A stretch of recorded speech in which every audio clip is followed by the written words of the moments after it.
Hey everybody, welcome back live at Drew's House, Joppa Afternoon Drive. My name is Drew Moholland. Hope you're all doing well out there, enjoying the beginning to fall. That came quickly, didn't it? I'm going to stop saying that. I know. Enjoy the fall because winter will be here before we know it. Yes, I know. Anyway, moving on. Our guest today, first time on the show. You probably know him if you spent any time at the Firehouse Center for the Arts in Newburyport. Justin Knowlton, he is the artistic director over there. Hello, sir. How are you? Hello. Good. Fantastic. Good to be here. I am surprised it's the first time on the show for you. I know. Well, luckily, John was... John Moynihan. He used to suck up all the time, right? But he's good. He's very energetic. Good person to have out there. He enjoyed it very much over here, too, so hopefully you do as well. I'll try to live up to it. Very good. Just tell me if you hate it. I'm just kidding. You'll have a great time. Justin, all right, so John has moved on. Sure. So I think you guys I know are searching for a new executive director. The board kind of does that. So in the meantime, I assume that means you're very busy. Yeah, a little bit. Yeah. I mean, the fall gets a lot of fun programming that we have coming up. We're in a period right now of a bunch of different groups that get to use the space that they maybe haven't in the past. Sure. We have Northern Essex Community College coming in Friday. Oh, what are they doing? They're doing Hurricane Diane. It's a play that they brought to the Kennedy Center American College Theater Festival. Okay. That they won like 13 awards for it. Wow. Which is just fantastic. Yeah. So they're coming in and putting it up with maybe a day's worth of tech, as opposed to a full week that you'd normally get. And I mean, I'm excited for it. I had not heard of it prior to them, saying, hey, can we come in and do this? It's an easy one to say yes to. It's an award-winning show. You want it? Yes. Yeah, sure. Yes, of course. Come on in. Yeah. That's great. Yeah. They pitched it very much of, hey, we did this at KCATF, whatever that is. Yeah. KCACTF, there we go. And the blurb for it of just, the Greek god Dionysus comes back in the form of Diane to a New Jersey cul-de-sac. Already. Yeah, sure. Yeah, that sounds great. Intense, yeah. Yeah, let's have fun. All right, good. So you say 13 shows? No, 13 awards. 13 awards. How many they shows? Have 3 shows this weekend. Friday, shows. Saturday at 7, and then Sunday at 2. So they booked you guys all up for the weekend. Very nice. Yeah. Go get tickets, people. If you, if you want to go check that out. It sounds like a fun little take. What do you find with those things? Like, is it mostly because I haven't really heard of that either? Sure. Will there be a lot of curious minds that just kind of walk up at the last minute and say, "Let's go check that out"? I hope so. Yeah. They have a weird pairing as we put it up on our marquee that you see downtown in Newburyport. Before I got the whole word up, it just said hurricane, which at the moment, a little touchy. That's maybe not the right vibe, but it's one that should catch a solid amount of audience, and it has a lot of connection to queer culture. Gotcha. And I think an audience would leave it. It's a 90-minute straight play, no intermissions, straight through. I think they'll leave it having felt a lot, which is good. That's what you want in theater. Yeah, very good. Some big, busy weekend at the Firehouse. It's funny. We had a band has been right where you are. The Heart Collectors. They're an Australian band, and they came onto the show once, and they actually just got stuck in the hurricane. Sure. Helene down there. Like they were touring North Carolina, right near Asheville, I think. And they literally they were stuck. They had to hunker down. And I just actually spoke to them today. They had to do a story on them because it was just so fascinating. They brought out the guitars and had sing-alongs with the people that were sheltering. Yeah. And it was kind of a nice story. They're okay, and they've since moved on to Virginia, but they said they had to dig out landslides and everything. It was a mess. Oh, you have to. And it's wild how much when those kind of natural disasters or any major event really happens, how much art, music, theater, anything of the sort will essentially draw a group together. Yeah. Far more than what you'd normally expect, even if you're sitting there waiting in an airport and someone starts, an Irish traditional session because they couldn't get home. True. Yeah, they're like this folky, cool folk. I mean, not that folk isn't cool, but I just mean they put kind of a different take on it that I think it's kind of hip too. It's not really something hip people say, right? It's very hip. But it's they have this cool take on it. So I think they're just like made for that moment, like just guitars and harmonies, and so it was cool. So I'm glad to hear that the Heart Collectors are okay. So they've been on the show and they're good friends of the show from Australia, and good story to bring back down under, I guess. But for sure. All right, so Justin Knowlton, what has been the biggest adjustment here so far with John Moynihan going out? Is it just a lot of learning different stuff, or?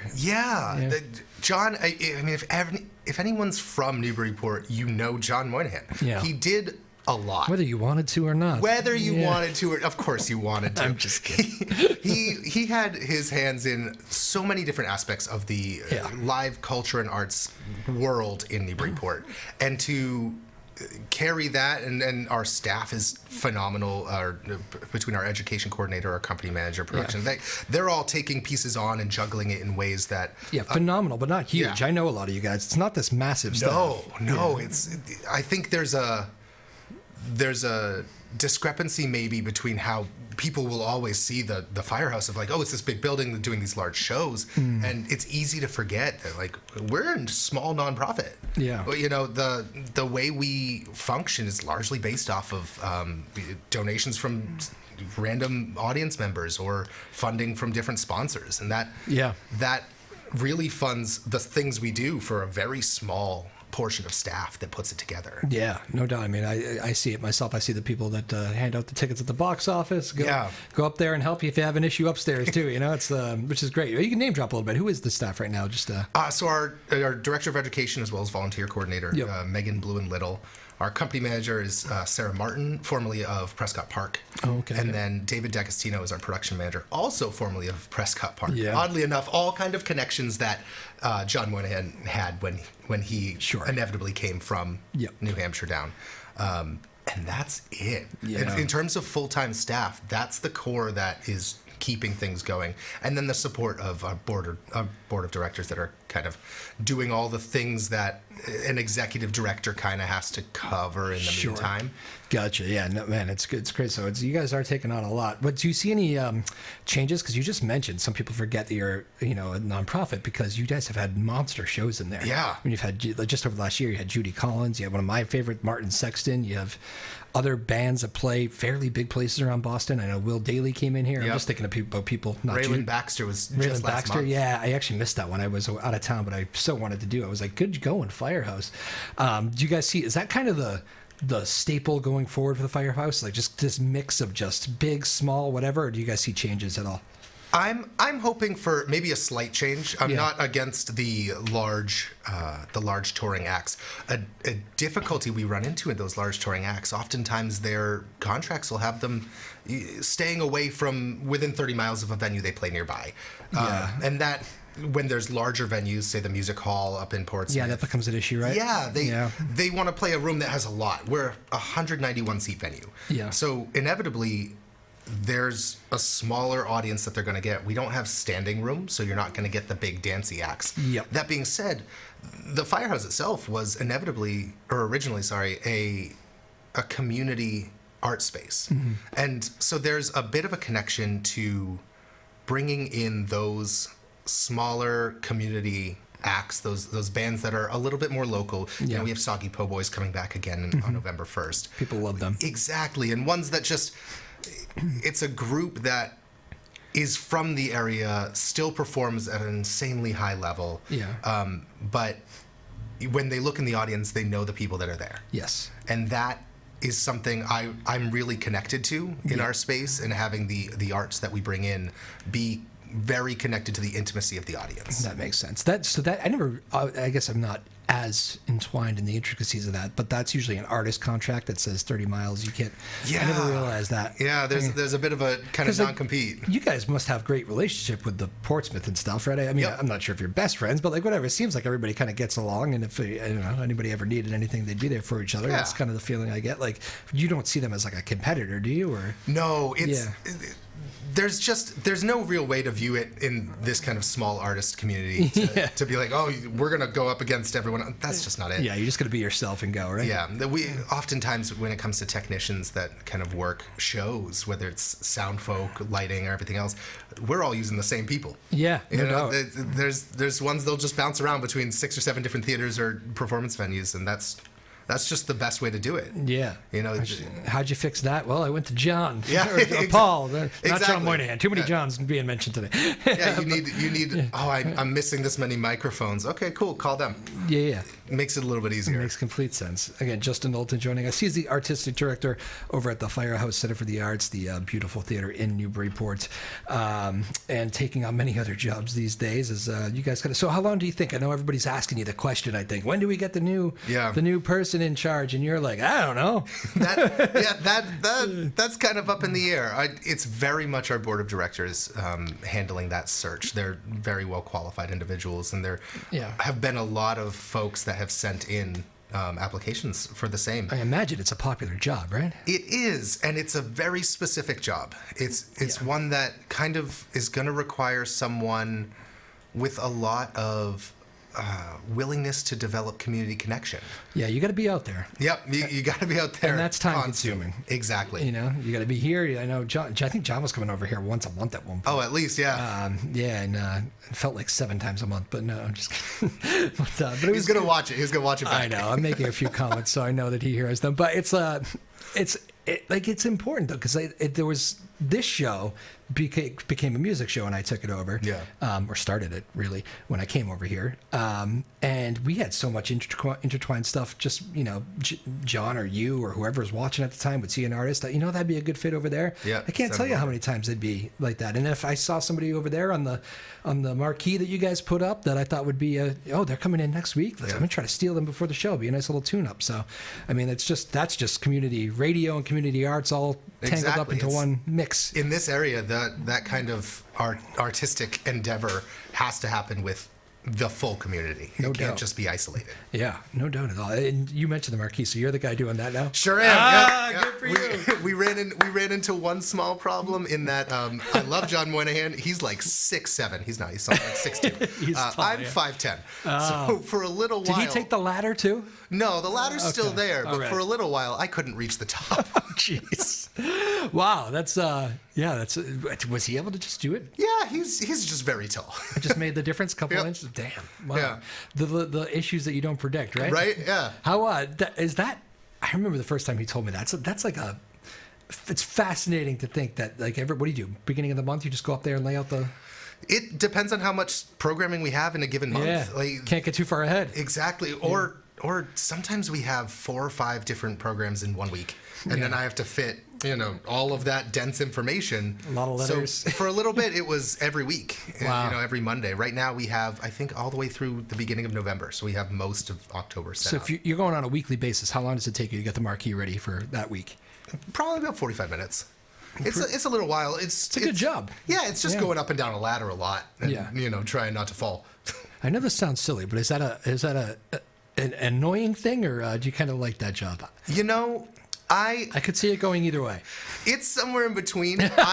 I'm not huge on heights. Okay. I'm not huge on heights, specifically ones that look like I could fall and get hurt. Yeah, I bet that does feel high, actually. Yeah, it's not. It's maybe 15, 20 feet But there's no rope on you. You're not, Nope. There's no protection. Yeah, you're just up there. And so it's like 45 minutes of focus. You got to and hoping that you didn't misspell something. Oh my God. If you're feeling a little bit iffy on that spelling. Have you done that yet? Oh, I've put some letters upside down. You look up and you're like, oh, come on. Yep. Or if you forget a 7, you got to put an L upside down. Just make it work. Upside down is better than forgetting a letter though, because then you got to bounce everything over, right? Yeah. You just shift everything around. Not to sound too fascinated with the marquee, but it is such a staple of the place. Yeah. You drive by. I think it's the coolest thing. It's the first thing that jumps out at me. I drive by the restaurants there on the water, and then boom, there it is. It's just, what do they got for shows? And I read every one of them. Exactly. When you're walking downtown, if you're looking for things to do, there's 8 right there. It's just old school too. I do like the fact that it's done, by a person. And it's not a big digital sign. The digital thing with like half the lights out or something. Yeah. Those drive me crazy. All right, enough marquee talk, but I'm clearly fascinated with it. I'm glad to know you're the man doing it. If I see any misspellings, I'll call you. Shoot it my way. I will leave them up. I'm not going back up, Drew. You go fix it. Justin Knowlton joining us. He's the artistic director over at the Firehouse in Newburyport. So what do you take a look back real quickly? What's the moment, because we're coming up, Thanksgiving will be here in 8 weeks. It's a year kind of, where do these years go? What are you taking out of the year so far? What has been has it been a year of change? Has it been a year of performances? A couple that really jumped out at you? What do you like? Yeah, I would say our biggest thing that we've done that felt huge to us, theater-wise, was we had a production of In the Heights. Oh, yeah. In the Heights is giant. It also requires specific casting of an ethnic group that does not necessarily normally exist for us. It's not an access that we typically have. Right. And there was a lot of effort and very careful consideration put into that to say, if we're going to tell this story, it has to be done right. Right. And to the point where some of us who are very typically, I'm oftentimes a music director for the musicals we do, doesn't make sense for me to do it. Yeah. That's not my story to tell.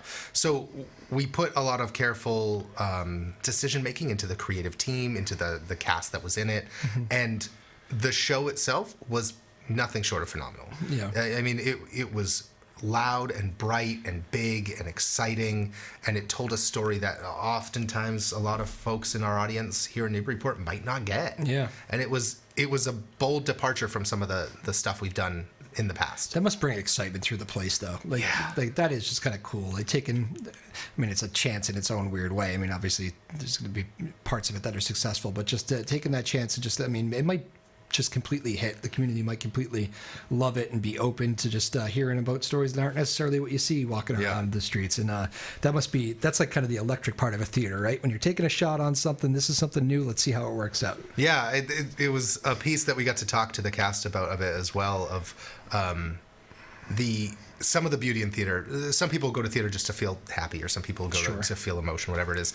But for myself and many of the folks that we work with, it's the one-on-one connection that you share in a group of, in this case, 200-ish people in an audience that is singular. It's temporary. It's fleeting. When you leave that room, that's gone. What you did there that's the only place it happens. Yeah. And it is an experience with that group of actors that those folks may never have gotten to have. Yeah. And it made an impact. That is great. Cool. That's a good thing. Again, Justin Knowlton joining us. I wonder when you, as you move forward here, like you're here in the middle of the day, which is probably, thank you for doing it. I'm sure you're busy. Yeah, we're here. What was your current day right now? You like are you in the office at 9:00 until, let me do this. Show day. What's your show day schedule? That's a better question. Okay. Let's say for a concert, maybe? Yeah. It's because of the size of our staff, relatively all hands on deck for pretty much any show. Okay. Where we will have our company manager, Sarah, colloquially known as Smartin. If I don't say it, she'll get mad at me. It was very nice. Well done. Yeah, she'll be the one to set up the hospo that the band needs backstage. Okay. I'm often working with our techs to set up the sound and lights. David's working with the connection on the band to get them loaded in, which sometimes means driving down that brick next to the firehouse. Sure. Which, not everybody loves, but there's not many places to put it. Yeah. And then Megan's often in the box office because she runs there. So our day starts at 9, 10 in the morning and then runs until the show's over. And even then, we have to pack everything up, get them out. So. And you got kids? 2 kids? Oh, yeah. You got 2 kids in school? Do. So you're dropping them off early and then going to work? And then... drop them off, pick them up, and then they're at the theater. So you drop them off. Wow. They're right along with it. Okay. Luckily, I've got a 12-year-old who really likes music. That's good. Yeah. So he's come to work with Dad. Very nice. Yeah, they'll sit on the light board if I really need them to, or be really excited by the drums that are happening. And when we have musicals and whatnot, they're either in it or just along for the ride. So they're growing up theater kids. Very cool. Yeah. They stay for the shows, or they do for a large portion of them. If it's something that I feel they'll probably be interested in. Yeah, cool. Stick around. Yeah. Sometimes you don't want to keep them out late, but every once in a while they'll ask, be like, "Can we watch this show?" Yeah, dude. And then, so show's going on. What are you? Are you pressing buttons? What are we doing here with you? Are you? It'll depend on the show. Sometimes I'm just watching. Sometimes life's easy, and you just get to watch. Other times, I'll be the audio engineer mixing the show. Okay. Sometimes we're running lights. Yeah. We'll bring in technicians that kind of run different sections, but it really depends on the size of the band and what that warrants. Some of those musicians you've had recently are. I won't say tough, but I know it's a lot of solo artists who are very particular. They make a lot of noises, do a lot of different things. Sure do. Thinking Martin Sexton. Suitcase. Suitcase. Will Daly's, I know, kind of a sound, I mean it in a very nice way, a sound nut in a very nice way. They want you to very specific. Yes, they want you to have the best sound as a viewer when you come. I can imagine those aren't the easiest nights, even though you could probably see it the same way they do. Yeah. It's not often overly difficult. Yeah. I feel like I love Suitcase Junket. He's probably one of the hardest ones to get to sound like really clean. Yeah. Because he's it's got like 19 instruments in the span of 2 feet. Yeah. And with like That's true. 15 mics, and it's all kind of going different places. But luckily, they're all so wonderful individuals, and they're really great, kind people. Yeah. So when you say in advance, when we're talking to them, like, this is what we have, they're really willing to work to make sure that what we have matches the things they need, and we can provide the best concert. Do you ever find yourself just clashing with any of these artists? Like, I'm telling you, man, it sounds good, trust me. And their artist is like, no, that's not where I want it. I wouldn't say clashing with any specific artist. Our theater is strange in its the proscenium, the front of the stage, has a really sharp cutoff with sound. So if you're on stage and you have your monitors up, the things you're hearing are completely different from what the audience is hearing. So when they're playing, their response is just to what you send them. So out in the house, we're sitting there like, no, it sounds really good. Yeah. It sounds great. They just kind of have to trust you. Yeah. And so that relationship building in the beginning stages, when they're loading in, when you're setting up their tech, that part is where you build the connection to say, oh, you'll be able to trust me when I tell you it sounds good. That makes so much sense. I bet that's a huge part of the job. Yeah, making someone feel at home and feel that, like, hey, you're in a comfortable space and it's fine. Yeah, let's go for a walk. Let me just tell you, by the way, if you hear something here, that's just, that's a weird quirk of the it's like, trust me, we got it. I imagine that's a huge part of the job. You're so right. Yeah, or showing them the dressing rooms. If no one's ever been to the theater, the dressing rooms are in the basement of the building while the theater's on the second floor. That is something that happens when you build a theater in an historic building. It's just, you put them where you can. I've always thought that I've been to some I've been pretty much to all the venues, or in the at least in like the Boston area and all that, and like some of those, the quirkiness of some of those places, including the Firehouse. There's some quirkiness. I feel like artists kind of like that. Yeah. Yeah, they do. Like, these cookie cutter. I remember I went to see there's a new venue in town. I won't say the name just because it's great. You know what? I will say the name because it is great. The Roadrunner in Boston. Yeah, it's beautiful, love right? them. It's a great spot, and it's going to be great for many years. But the Wood Brothers were playing there, like a year ago, and I went to see them. And it's a Roadrunner is completely new, and the lead singer, the Wood brother, Chris Wood, I think is Chris the. One of them's Chris. I can't remember which one's Chris. I think it's Chris. He's up there. He's on stage. And he says, man, what a great audience. What a great place you got here. And he says, so great. He goes, almost too great. It's like, and I knew exactly what he meant. It was like too beautiful. It was like too. It doesn't feel right. It hadn't had the horn yet, you know, like that the little bit of grind. It was clean and perfect, and like so, and that's. But I think artists kind of sometimes like the quirkiness, or maybe go downstairs and maybe the closets can't fit anything in, but it's something about it that makes it work. Our hard part is the load in, because there's a restaurant downstairs, so the only way that you get upstairs from ground level is behind the bar at the elevator.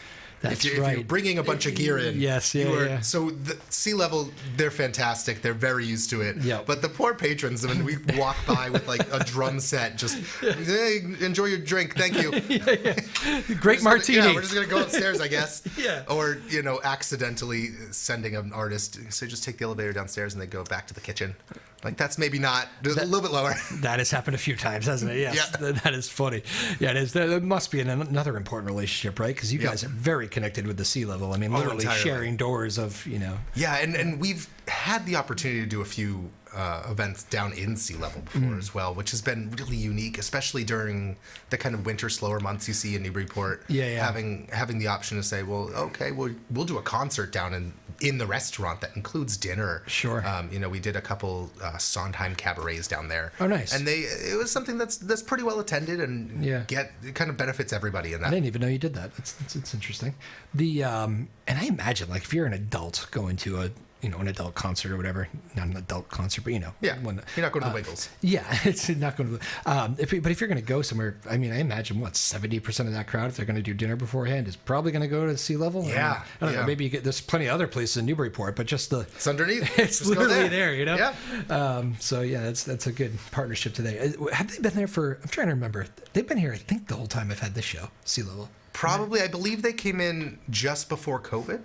Started. Oh, you know what? So maybe they did. Because it was Not Your Average Joe's, I believe, before. Oh, that's right. I do remember that. Okay. Yeah, no, I knew in the back of my head, I was like, they're still fairly new. Yeah. Feels like they've been there forever, but... they're pretty well ingrained into Newburyport already, which is awesome. Well, I think you guys both have the views. A cousin of mine had a baby shower at your place. Sure. Last year, and just got lucky. I think it was fall actually around this time, and just got lucky with the weather. And like she was just like, I don't think I even recommended it. Maybe asked me afterwards, will that be a good fit? Yeah. But picked it on her own. Just like I could not have imagined a better place. Sure. Well, because a lot of people look at the theater and assume that we are just a theater. Yeah. Like, oh, there's a lobby with a balcony. I did. Like, I didn't even know that. Yeah, 'cause I know she didn't ask me because she asked me. I said, "Wait, you're having your baby shower there?" I didn't even know they do it. Yeah. Yeah, there's a lot of kind of singular event space. We've had a class recently for the artist that's in the gallery, Sandra Thaxter, who brought a class in and got to talk about their art and their experiences in traveling the world. We've had events from baby showers, weddings, like everything in between. If you want to use the balcony in the lobby, like the views are it's floor to ceiling windows. How do you beat that? Crazy. Do you remember when they used to have the Riverfest down there? Yep. So I know they moved that. A lot of that had to do with like parking and everything, right? Yeah, it's difficult to find anywhere parking. But it's true. It really is. I think I have my creative, like, I know my way around enough now that makes it easier. But man, if it's a big weekend like that, what was the one that put those kid from American Idol? What was his name? Philip Phillips, was it? Yeah, probably. I think one of his shows, million girls from out of town. Yeah, and when we were doing Riverfest, all the artists would essentially use the theater as their green room, because what a great space to be able to. Oh, is that right? I didn't even know that. Because like, where else are you going to go? Yeah. So we would be able to open up the stage, the lobby, and the dressing rooms, so that if you have 5 or 6 different artists trying to stage their space, they can exist. Is it just kind of out of the kindness out of your own heart? Because it just makes sense. And honestly, there's something special about having all of these different artists in one building coexisting with each other. Yeah. And it feels cool to be in the room of just like, oh, you didn't know each other and everyone's kind of getting along. And the essence of your place is kind of that anyway, right? Yeah. Be there for the artist, that sort of Exactly. thing. So it's kind of a good fit. Justin Knowlton, artistic director, again, for the Firehouse Center for the Arts, right in downtown Newburyport. Beautiful theater. Go see, again, we got 3 shows this weekend. We do. Hurricane Diane. Friday, Saturday, Sunday. Friday, Saturday, Sunday? 7, and 2. Beautiful. Good job. You were all prepared. Final couple minutes here with Justin. Let's do, give me the one story, like, it can be a surprise. Maybe you didn't think that he or she would be that talkative. Maybe something went wrong and you guys worked it out together. What's the one like artist story that kind of like sticks with you forever? That was kind of a good moment, happy memory for you. Oh man, honestly, it's just happened a couple weeks ago. We had Black Bach in. He's a fantastic neoclassical pianist. Okay. So we're talking a lot of modern music styles overlaid with classical piano. Gotcha. It's just him, nothing else. He came in with his keyboard and his computer, and he's setting it up with. There's some tracks and backing and beats and whatnot as he's playing, and a local music school had some students come in for a meet and greet. Yeah, already great. This wonderful human he put up a bunch of little candles across the stage. He has his own little lighting. He's got projections and videos and all this crazy stuff happening, and we kind of had a moment of just. What do you want to try fog? You just want to like try, like we have it. Like we're fog on the stage. We're a theater. Why not? And he just goes, yeah, let's just try it. Whatever. Let's see what happens.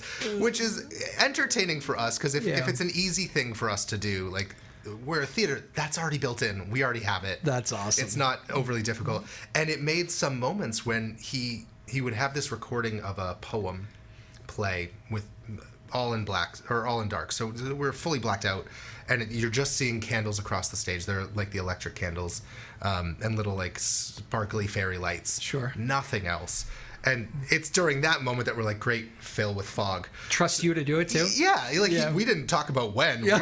We're just gonna try it. Hit the fog whenever you feel. And it's a low-lying fog, so it kind of just creeps across where all the candles are. Yeah. And then he comes into play as the lights come back on, and it's just this blanket of fog that's surrounding the floor of candle. Like it was such a cool, special moment. And the willingness of an artist is like, I don't know, just try it. That's awesome. That's where it's at. That must be incredibly, like, I mean, that's slot 5s behind the backstage, right? Yeah. That's like, go for it. When you went for something and it hits, that's beautiful. Cool. That was a good one. I'm glad I asked that one. Just a little first time on the show. You got to do rapid fire. I forgot. Oh, goodness. Okay. We have so many returning guests on this show these days that I sometimes I forget when there's a first time on. You got to answer the introduce yourself to them. Everybody knows you, but All first right, first thing that comes to mind, they're easy. Don't worry. We'll start easy. Favorite food? Oh, pad thai. Favorite movie? Lord of the Rings. Nice. You know, I don't think I've ever had that as an answer. Favorite musician? Jamie Cullum. Have you guys ever had Jamie? No, he's big. I know. He's big. Well, that's a dream. I was thinking like maybe before the explosion, possibly. No, I mean, because he's been playing those large jazz festivals since, Yeah. '08. Like You guys get some big guests over there, though. Yeah, we'll get him one day. There you go. All right. Favorite TV show? Oh, goodness. At the moment, probably Ted Lasso. Ted Lasso. Yeah, if you like a great little show. bit of soccer and a little bit of like, let's get rid of toxic masculinity in the world. Yep. That's a good one. Favorite thing to do in Newburyport? Ooh. Formerly souffles, now Plum Island Coffee Roasters. Just get coffee. Yes. I'm obsessed with them. They are my favorite. It took me a good solid year to convince them to name a coffee after me. I loved it. Really? Oh yeah. Wow. Okay. That's Good the way for to go. you. That's big time around here. I like that one very much. Your job, you must be a coffee drinker. With Yep, a little bit. the kids and the kind of different kind of hours, starting in the morning and ended at nights.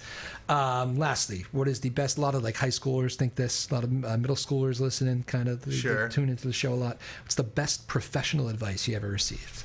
Ooh. Oh goodness, it was probably just try. The phrase "strong and wrong" is the one that I go to all the time. Like, you'll never know if you're gonna mess something up. Right. If you don't just do it. There you go. And if you're sitting there wondering, oh, I don't know if I can, why are you stopping yourself early? Yeah, yeah. Who cares if you don't know if you can? Do it and find out. Strong and- Like, there's no reason. So strong and wrong is probably my go-to. Yes, we miss 100% of the shots you don't take. That's kind of Yeah, the same Wayne mold. Gretzky, Michael Scott. Yeah, that's right. Was he some sort of bowler, that Wayne Gretzky? Yeah, probably. Wasn't that on The Office that day? I think you wrote that on the Right on the whiteboard behind the him. whiteboard. Yes. Oh yeah, Scott writes the writes the quote whole and then quote. steals the quote. Oh, what a show that is too. I haven't seen that show in a while. I feel Oh, like you're I should- missing out. That's another dream. If No, I I could love get it. Creed Bratton, Yes. because he does tour. He does have good music. Okay. And whilst he was on there as a joke character, he's a really good musician. You want? All right. I want Creed. I like that you have. Your list already. This is Yeah. beautiful. Justin Knowlton, great first time on the show, man. See, it's easy, right? Yeah, this is easy. This is great. This is why John did it We'll all be the back. time. This is why he did it all the time. It's such an easy take. Thank you to Maeve Power, doing all the hard work for me as usual. And today was the day I had like scheduled issues too. So on those days, Maeve, I think, wants to kill me some days, but mostly she loves me. But yeah, scheduling's hard someday. Yeah, thank you to Justin. It's been another fun week, and we'll see you back here next week. More live at Drew's house. Joppa Afternoon Drive, Firehouse, 3 shows. Tickets shows. online, right? Oh, yeah. Firehouse.org. Or you can walk up. But You could walk up. Get 'em early. We're very friendly. They're small but mighty staff. Our small but mighty team. We thank you. Live at Drew's house, Joppa Afternoon Drive. Peace.